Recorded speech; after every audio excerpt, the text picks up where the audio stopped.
Good morning, dear kids. This is the turn of EVS, and we are going to start with 16 chapter because as we have done with the 5 chapter related to science. So now it's a turn for SST, and we are moving with 16 chapter. Our Pride 3. So this is the chapter basically depended on different kind of well-known scientists, different kind of well-known historical character like that. बहुत सारे हमारे India में जो well-known personalities हो चुकी है उनके बारे में यहाँ पे डिटेल्स दी जा रही है. So the first well-known personality is that Dr. Vikram Sarabhai. He is a scientist and very well-known for his different kind of research. So the chapter is given here. Just keep your eyes on the screen and keep your book in your hand. Dr. Vikram Sarabhai was the symbol of devotion and dedication. He had special interest in science and mathematics right since his childhood. उनको अपने बचपन से ही science और mathematics में बहुत ज़्यादा interest था. And he find out the solution of many complicated problems associated with the universe and solar system. उन्होंने अपनी लाइफ में यूनिवर्स और सोलर सिस्टम से रिलेटेड जितना भी कॉम्प्लिकेशन आया है उन्हें सॉल्व करने का ट्राई किया है. उन्होंने उसको सॉल्व भी किया है. He gave the country a new direction in the field of energy and made universal effort for its peaceful use. उन्होंने अपने उन्होंने इंडिया को एनर्जी के फील्ड में बहुत न्यू डायरेक्शन प्रोवाइड किए हैं, एज वेल एज उस एनर्जी को, whether it is any kind of energy, उस एनर्जी का पीसफुल यूज कैसे हो सकता है ये भी उन्होंने देश को समझाया है. He organise the Indian Space Research Organisation. ISRO के जो जन्मदाता बोला जाता है या जिन्होंने इसरो का डेवलपमेंट किया, उन्होंने एस्टेब्लिश किया इसरो, वो डॉक्टर विक्रम साराभाई ने इसरो डेवलप किया था, ऑर्गेनाइज किया था. India has launched many space satellites of Indian make into the space. He was not only a scientist of top rank, but he also showed keen interest in art, education and social work. No doubt कि वो बहुत अच्छे scientist थे. उनको father of space के नाम से भी जाना जाता है. But as well as a good scientist, he has also interest in art, education and social work. उनको आर्ट, एजुकेशन और सोशल वर्क में भी बहुत ज़्यादा इंटरेस्ट था. बेटा एक चीज़ मैं आप लोगों को बता देती हूँ कि as you are in 5th standard, that is the board, so इस चैप्टर के अंदर बेटा आपको सिर्फ क्वेश्चन आंसर पे कंसंट्रेट नहीं करना है, आपको चैप्टर अच्छे से अंडरस्टूड करना है. अच्छे से चैप्टर को समझने के बाद हर वेल नोन पर्सनालिटी के बारे में at least 5 to 6 line should be by hearted by you. कम से कम हर पर्सनालिटी के बारे में आपको 5 से 6 लाइन मुंह जबानी याद होनी चाहिए कि वो कौन थे, किस चीज़ में उनका इंटरेस्ट था, उन्होंने क्या क्या डेवलप किया, for what they are well known, उनकी किस डेवलपमेंट के या रिसर्च के लिए वो वेल नोन है, किस रिसर्च के लिए वो जाने जाते हैं. ये सारी चीज़ें बेटा आप लोगों को बाय हार्ट करनी है. So now the next character is there doctor Homi Jahangir Bhabha. बहुत ही वेल नोन पर्सनालिटी है डॉक्टर होमी जहांगीर भाभा के बारे में हम लोग फर्स्ट चैप्टर के अंदर भी पढ़ चुके हैं.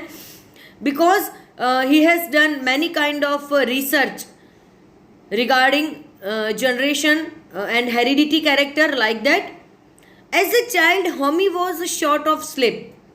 उनको नींद की बीमारी थी. His parents were much worried about it. उनको अच्छे से नींद नहीं आती थी, उनके पेरेंट्स बहुत ज़्यादा वरीड थे उनके लिए. Even the doctor, physician and could not diagnose its cause. उनके डॉक्टर भी उस बीमारी का रीज़न नहीं जान पाए थे. They said that their child was perfectly fit. उन्होंने ये बोला कि आपका बच्चा फिट है, परफेक्ट है. In fact, they told that the child was so sharp that the flow of thoughts continuously went on in his mind. उन्होंने बोला कि आपका बच्चा बहुत शार्प है, जिस तरीके से उसके दिमाग में सोच चलती रहती है, जिस तरीके से उसके दिमाग में विचार, थॉट्स आते रहते हैं, उसके हिसाब से उन्होंने बोला कि आपका बच्चा बहुत शार्प है. After this his parents drew his attention to the study of science. और धीरे धीरे उनके पेरेंट्स ने उनका अटेंशन साइंस की तरफ बढ़ाया. वो साइंस की तरफ उनको इंटरेस्ट जगाने लगे साइंस से related. So he had keen interest in physics, but his parents wanted to see him an engineer. उनको फिजिक्स में बहुत इंटरेस्ट था, बट उनके पेरेंट्स चाहते थे कि वो इंजीनियर बने. So he gain higher education at the Cambridge University. और उसके लिए उनको हायर एजुकेशन के लिए कैम्ब्रिज यूनिवर्सिटी भेजा गया. Afterward, he discovered meson, the heavy electron of cosmic rays. He became the first director of Tata Institute of Fundamental Research. Tata institute of fundamental research के वो सबसे पहले डायरेक्टर बने और उन्हें मेशन नाम से एक हैवी इलेक्ट्रॉन है जिनको उन्होंने एस्टेब्लिश किया और डिस्कवर किया. During his tenure he laid emphasis on the use of Indian apparatus and instruments so that India could become self-dependent in the field of science. उन्होंने बहुत अलग अलग तरीके के इंस्ट्रूमेंट और apparatus का मतलब है अलग अलग तरीके के इंस्ट्रूमेंट जो साइंस लैब में यूज़ लिए जाते हैं, साइंस में अलग अलग रिसर्च करने के लिए यूज़ लिए जाते हैं, वो उन्होंने डेवलप किए. और क्योंकि वो ये चाहते थे कि इंडिया जो है वो इंडिपेंडेंट कंट्री बने. Then he establish their atomic reactor. उन्होंने 3 एटॉमिक रिएक्टर जो है वो एस्टेब्लिश किए, बनाए, जैसे कि अप्सरा, सिरस एंड जर्लिन. उसको अंडरलाइन कर दीजिए. ये 3 एटॉमिक रिएक्टर जो है वो डॉक्टर होमी जहांगीर भाभा ने डेवलप किए हैं. He emphasise the peaceful use of molecular energy. और उन्होंने भी मॉलिक्यूलर एनर्जी को या जो भी एनर्जी उन्होंने साइंस के रिगार्डिंग डेवलप की है, एस्टेब्लिश किया है, रिसर्च किया है, उसको पीसफुल किस तरीके से यूज़ लिया जाता है. जैसे कि बेटा हमारे पास बहुत सारे ऐसे एरोप्लेन्स है जो फाइटर जेट प्लेन है या इस तरीके की बहुत सारी एनर्जी है, न्यूक्लियर बॉम्ब है, वो सारे अगर हम लोग इसी तरीके से सिर्फ शक्ति प्रदर्शन के लिए हम लोग यूज़ लेते गए, then that is not the thing that science want. ये सारी चीज़ें हमें हमारे डिफेंस के लिए है, तो इस चीज़ों को शो ऑफ ना करते हुए हम लोग इसका पीसफुल यूज़ करें. तो सारे साइंटिस्ट का यही मानना था कि जो भी एनर्जी काइंड डेवलप की जा रही है उसको पीसफुल यूज़ किया जाए उसका. In his honour Trombay has been named as Bhabha atomic research centre. Trombay नाम का जो रिसर्च इंस्टीट्यूट है उसको भाभा एटॉमिक रिसर्च सेंटर के नाम से जाना गया. तो बेटा आप ये दोनों साइंटिस्ट के बारे में अच्छे से पढ़ो. एटलीस्ट जैसे कि मैंने आपको पहले ही बोला कि at least 5 to 6 line her personality के बारे में, साइंटिस्ट के बारे में आपको पता होनी चाहिए, because you have to write a short note on each and every one.